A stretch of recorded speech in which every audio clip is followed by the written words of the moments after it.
যারা গ্রামে থাকে তারা বলতে পারবে যে এটা কি বানাইতেছে। যে যে গ্রামে এগুলো বানানো দেখেছেন শেষে একটু কমেন্ট করে বলবেন যে এগুলো কি বানাইতেছে। আমরা অনেকে এটা প্রোটেক্টের জন্য ব্যবহার করি, প্লিজ বলে যাবেন। নিচে চাপিয়ে উপরে ফাঁক ফাঁক করে দেবো। ওখানে পর্যন্ত চাপ চাপ দিয়ে তারপর ওপরগুলো হালকা ফাঁকা। হ্যাঁ,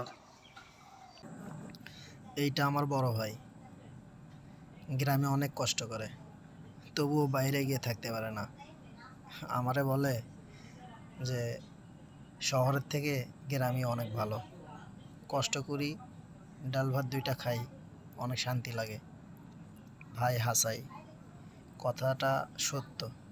গ্রামে অনেক কষ্ট হলেও দিন শেষে যখন মা বাবার মুখটা দেখা হয়, হ্যাঁ, সন্তানের মুখ দেখা হয়, তখন সব দুঃখ কষ্ট এমনিতে ভুলে যাওয়া হয়।